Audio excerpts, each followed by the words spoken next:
Nanga yakoze political surgery kuri Felix Tshisekedi, yahishuye ibanga rikomeye ry'umuryango wa Tshisekedi. Ati rero Lumumba aje kuba kiriho abari igoma, abishe Lumumba turabazi, abana babo bari Kinshasa uyu munsi. Si Lumumba était vivant, il serait à Goma. C'est sa logique, c'est sa philosophie que nous véhiculons. Lumumba, c'est notre héros national. Ceux qui ont tué Lumumba, nous les connaissons. Et ce sont leurs enfants qui sont à Kinshasa. Amasasa ashobora gusenya inzu, ashobora kwangiza abantu, ashobora kwica abantu, ariko amagambo akarishe nk'aya mwumvise asenya leta. Ntabwo yari yiminwa, ntabwo yigeza ku mutima. Colonel Nanga yirengagije protocole zose, kandi uyu munsi yakoze ico bita political surgery, kubaga nta kinya kuri President Felix Tshisekedi. Bahikaze kuri Africa Media Live, ndizera neza ko muri amahoro mumeze neza, ikaze mu cyumba cy'urugamba muri kumwe na Director Gabi.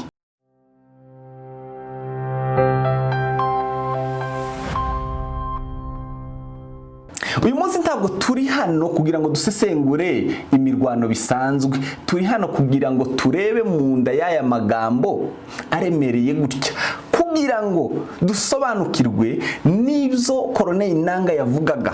Ko Lumumba yari kuba ari igoma, ese Lumumba yari kuba ari igoma mu buryo bumeze gute? Yari kuba ari igoma gute? Ese bisobanuye iki? Ninde wishe Lumumba ufite umwana Kinshasa uyu munsi? Kandi ni gute uzavuga ati gufunga banki Goma ariyo balkanization ya nyayo? Ni gute leta ya Kinshasa iri gukora balkanization mu mujyi wa Goma binyuze mu gufunga amabanki? Mu burasirazuba amasasa aravuga, ariko igoma Colonel Nanga yarashe misile ya politiki iruta izo zose ziri kuraswa ku baturage. Ni nyuma yaho umwungirije mu birebana n'ubukungu Dr. Fred Kanyiki yagize ati tugomba gusubira Uvira, ubwo yasuraga impunzi z'abanyamurenge n'abandi batandukanye babakunda cyangwa se babiyumvamo bifatanyije nabo bahunganye nabo mu mujyi wa Kamanyola. Icyanyuma Uvira turayisubiramo.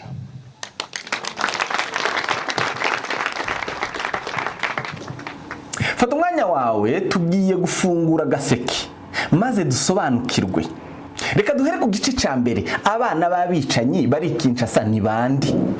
Turi buvuge ku gitero c'amateka mu kiganiro kidasanzwe yagiranye na Conspiracy Taka Great Lakes. Colonel Nanga yavuze interuro imwe gusa yahinduye isura y'iyi ntambara burundu. Yagize ati abo bishe Lumumba turabazi, kandi abana babo nibo bari Kinshasa uyu munsi. Yongeyeho ati Lumumba yaje kuba kiriho twari kuba turi kumwe hani Goma. Ni logique ye, ni filozofi ye turi kugenderaho.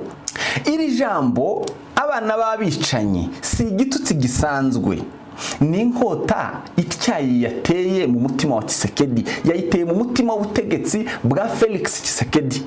Kugira ngo twumve uburemere bw'iri jambo, reka twinjire mu bubiko bw'amateka.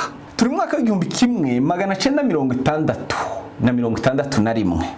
Patrice Emery Lumumba, intwari ya Afrika waharaniye ubwigenge bwa Kongo, yishwa zira kwanga kugurisha igihugu mu bazungu, ababirigi n'abanyamerika. Igihe bagishakaga iwe ntiyifuze kubikora gutyo. Igihe yafatwaga agiye kwicwa, leta yari iriho yitwaga Collège y'abakomiseri bakuru, Collège des commissaires généraux. Iyi leta yari yashizweho na Colonel Joseph Désiré Mobutu, waje guhinduka Mobutu Sese Seko ku ngwendo wa Zabanga. Ni nyuma ya kudeta yakuzwe mu kwezi kw'icenda mu mwaka w'igihumbi kimwe magana cyenda mirongo itandatu ku bugambanyi bwa Colonel Mobutu na leta yari iriho, iyo leta ya Collège y'abakomiseri bakuru. Harimo umusore w'umuhanga cyane wari ufite imyaka 27. Ico gihe yari umwe mu bakongomani bakeya barangije amashuri yo ku rwego rwo hejuru. Iwe yararangije mu ciciro ca doctora mu mategeko, byamuhesheje amahirwe yo kuba komiseri mukuru w'ubutabera muri iyo komiseri iyo commission y'aba generals. Ntabwo ari abagenerali b'abasirikare, ariko we rero yabaye commissaire général à la justice. Izina rye rirazwi kandi ryaramenyekanye muri Kongo. Yari umusore muto w'umuhanga, ni Etienne Tshisekedi wa Mulumba, ni se wa President Felix Tshisekedi uyoboye Kongo uyu munsi. Urupapuro rw'amaraso rw'amaraso yasinye rushobora kuba ari rumwe mu byatumye Lumumba yicwa. Amateka agaragaza ko uwo se wa Perezida Felix Tshisekedi nk'uwari ushinzwe ubutabera ico gihe ari mu basinye urupapuro rwohereje Lumumba muri Katanga mu maboko y'abanzi be kugira ngo yicwe. Muri iyo myaka Moise Chombe niwe wari uyoboye intara ya Katanga yashakaga ubwigenge. Ico gihe yarashigikiwe n'ababirigi yewe n'abanyamerika. Gusa abanyamerika ntibifuzaga ko aca mu igihugu kubera ko batinyaga ko nigicikamwo abasoviete bazakiyobora bazahita binjira. Ariko rero bamwifashishije bashakaga kugira ngo bahirike Lumumba utarashakaga yuko ico gihugu gishobora kugurishwa mu maboko y'abazungu. Ntiyashakaga yuko abazungu basura kubakoloniza bundi busha. Moise Chombe yafashe Katanga atangaza ubwigenge kandi yangaga Lumumba urunuka. Kohereza Lumumba kwa Chombe byari nko kujugunya intama mu rwobo rw'intare. Mu gihe ca CNS cyangwa se Conference Nationale Souveraine mu myaka y'igihumbi 1990 hagaragaje ibaruwa ivuga ko Etienne Tshisekedi yandikiye Moise Chombe amaze kohereza Lumumba muri Katanga. Yagiraga iti twishimiye ko tubashije kubohereza abo bagome Krapo ibikeri bari barazahaje igihugu. Mu yandi magambo basakurizaga batezaga urusaku mu gihugu. Uwo ni se wa Felix Tshisekedi. Ceux qui ont tué Lumumba, nous les connaissons. Et ce sont leurs enfants qui sont à Kinshasa. Igihe nanga avuga ngo abana b'abagambanyi, abana b'abicanyi nibo bari Kinshasa, ntabwo ari gutukana, ari gukora direct hit kuri Perezida Felix Tshisekedi. Ari kuvuga ati wowe Felix Tshisekedi uri mwene Etienne wa wundi washigikiye Mobutu kwica intwari yacu Lumumba. Iyi ni intambara y'ibitekerezo, ideological warfare. Nanga yambuye Felix Tshisekedi umwambaro w'unationaliste, amwambika umwambaro w'ubugambanyi bwa se. Reka twinjira mu gice cya kabiri. Umwuka wa Lumumba ntabwo uri Kinshasa, uri Goma. Bivuze iki? Nanga ntiyagarukiye ku mateka gusa, yagiye no kuri geography. Yagize ati iyo Lumumba bakiriho abari kumwe natwe Goma. Kubera iki yabivuze ibi ngibi? Ku bantu basanzwe aya ni amagambo asanzwe, ariko hano hahishe isano rikomeye abantu benshi batazi. Mu mwaka w'igihumbi 1960 Patrice Lumumba yarafungiwe iwe i Kinshasa, house arrest, arinzwe n'ingabo za Loni n'iza Mobutu. Abonye ko bashaka kumwica batamufitiye neza abo barinzi bafite gahunda bamurindirije kumwohereza muri Katanga, yafashe icyemezo cyo gutoroka. Ese yashakaga kuja he? Yaraye agenda ijoro ryose ashaka kugera Stanleyville cyangwa se muri Kisangani y'ubu hitwaga muri Stanleyville, kuko yashakaga kuja Stanleyville kuko niyo yari sanctuary cyangwa se ubuhungiro bw'abakunda igihugu by'ukuri kandi batagiraga ivangura ry'amoko. Niho honyine muri Kongo hari abaturage bari biteguye kurwanirira Lumumba kugeza kugufa. Ya stronghold yiwe yari afite abayoboke benshi cyane muri kiriya gice bamukundaga. Nanga rero ni uwahehe. Colonel Nanga avuka muri Hotwell cyangwa se Grand Oriental, akomoka muri iyo rejo Lumumba yashakaga guhungiramo. Iyo avuga ngo Lumumba barigoma, abari kuvuga ati umutima wa Lumumba, wa mwuka wa Lumumba wavuye Kinshasa kuko yahunze abagambanyi bashakaga kumwica. Uwo mutima wimukiye Goma, turawufite hano mu ba nationaliste, mu bashaka kubohora igihugu, revolutionaries, kuko ariho hari abashaka igihugu gifite umutekano, ariko iriya ni failed state. Aha niho hari abashaka kubaka igihugu bundi busha. Uwo ni Colonel Nanga aravuga ngo refonde leta. Kinshasa ya Tshisekedi ihindutse umurwa wagurisha igihugu. Goma ya Nanga ihindutse umurwa w'abarwanirisha igihugu, w'abarwanira kugira ngo igihugu kibeho. Lumumba yagenze ibirometero byinshi, ariko ageze ku ruzi rwa Sankuru yarahatinze. Yasanze feri cyangwa se ubwato bunini bwambutsaga amamodoka n'abantu babujanye hakurya. Ico gihe ababirigi bari bagifite imbaraga muri Kongo. Yasanze abashinzwe kuyobora ubwato rero babuhishe, bari babikoze babigambiriye ko ababirigi bari bagikomeye bagifite ijambo rifatika. Bafatanyije rero n'ubutasi bwa Mobutu bashatse gutinza Lumumba. Baravuga ngo reka tumwishe ubwato hakurya, mbese hakurya y'uruzi, mu gihe ategereje ku nkombe y'uruzi rwa Sankuru, aho niho ingabo za Mobutu ANC zamusanze. Hari amakuru avuga ko Lumumba yashoboraga kwambuka akoresheje ubwato butoya pirogue, ariko ntabwo yabikoze kubera ko yari ari kumwe n'umugore we n'umwana we ndetse n'abandi bamurindaga cyangwa se abandi bumvaga ibyo ibitekerezo bye, abantu bagera kuri 40. Atekereje kugira ngo abasige, abona yuko bari bupfiraho, ntiyahise yambuka. Rero aho ngaho niho izo ngabo zamusanze, niho bamufatiye ku nkombe y'uruzi rwa Sankuru.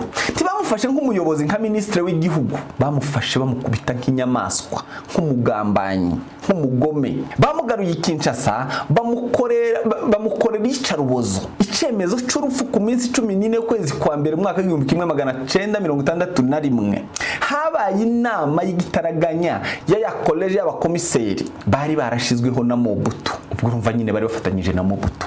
Muri iyo nama hari icyemezo cyafashwe gikomeye, n'ubundi hari hicayemwo umusore wari ushinzwe ubutabera. Uwo ninde? Ni Etienne Tshisekedi, se wa Felix Tshisekedi, perezida uriho uyu munsi. Ibyo nanga rero avuga, papa wawe yasinye urupapuro rwo kohereza intwari yacu Lumumba mu rupfu, kwicwa, igihe yashakaga guhungira iwacu muri Kisangani. Iyo avuga ngo umwuka mbese Lumumba yabakiriho ari Goma, none uyu munsi wowe uri kwica abandi bakongomani bashaka kurengera igihugu. Mbese se wa Felix Tshisekedi yoherezaga, yasinye urupapuro rwohereza Lumumba kwicwa, none uyu munsi umuhungu we ni uri Kinshasa, ni uri gutuma amabombe, indege zikarasa abaturage. Aha niho rero hari ibanga rikomeye. Colonel Nanga ntabwo ari umuntu wo muri Kivu gusa. Nanga avuka muri Wamba mu mujyi wa Grande Orientale. Iyo Wamba ni icumbikiye wa mwuka w'umunationaliste wa Lumumba. Iyo Nanga avuga ati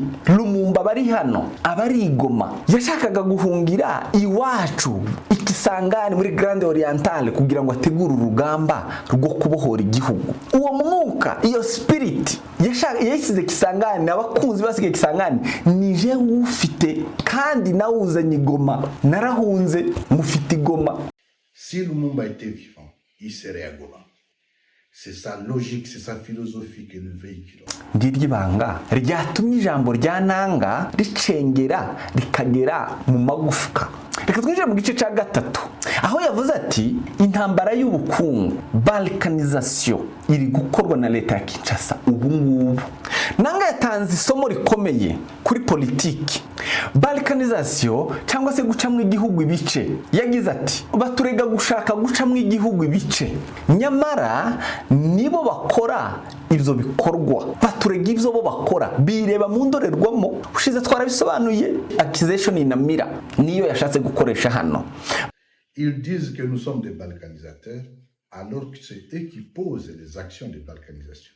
L'exclusion, de dire que non, c'est une partie qui n'est plus au Congo. Ils l'ont dit. Le fait de fermer des banques, c'est le fait de dire que non, c'est une façon de dire que là, il n'y a pas de Congolais, c'est des étrangers. Kora yatanze ingero zikomeye z'ibyo Kinshasa ikoresha cyangwa se yakoreye abaturage b'Igoma ni Bukavu bo mu burasirazuba. Kinshasa yategetse ko bafungwa amabanki mu burasirazuba yose, muri zone, mu bice AFC M23 bakontorora, gukata amazi n'umuriro muri ibyo bice. Kinshasa ihagarika serivisi zose zibanze ku baturage bayo. Nanga rero arasobanura ati gufunga banke ni nko kuvuga ngo aho hantu nta bakongomani bagihari, ni abanyamahanga gusa. Ibi bivuze iki? Nanga ari kwereka isi ko Kinshasa ariyo yatangije gucamwa igihugu, ariyo yatangije gucamwa abaturage ba Kongo ibice mu mitwe yabo, mbere yuko AFC M23 bafata imbunda. Ahubwo Kongo yari yamaze kubiba tribalisme, yari yamaze gutandukanya abaturage b'igihugu cayo. Iyo leta ifunza amabanke mu gace kayo, iyo ni balkanization. marginalisation ya nyayo, l'exclusion, guheza abantu. Ingingo ya kane Nanga yagarutseho ni ibijanye no gusahura igihugu, umutungo w'igihugu. Yagize ati bavuga ko dusahura igihugu, dusahura umutungo w'igihugu. Ibyo bavuga umutungo wa Kongo mu by'ukuri bahehe uba muri Grand Katanga. Nanga yibukije ko AFC M23 bataragera muri Katanga, ariko umutungo ukomeye cobalt, umuringa, nickel, ibyo byinshi biherereye muri Katanga uri gusahurwa buri munsi za miliyari z'amadolari. Yagize ati ninde usahura umutungo wa Kongo? Ni umuryango wa Tshisekedi, ni ibigo binini by'amabuye bikorana nabo. L'AFC M23 n'est pas encore arrivé là-bas. Mais qui pille, madame, c'est la famille Tshisekedi.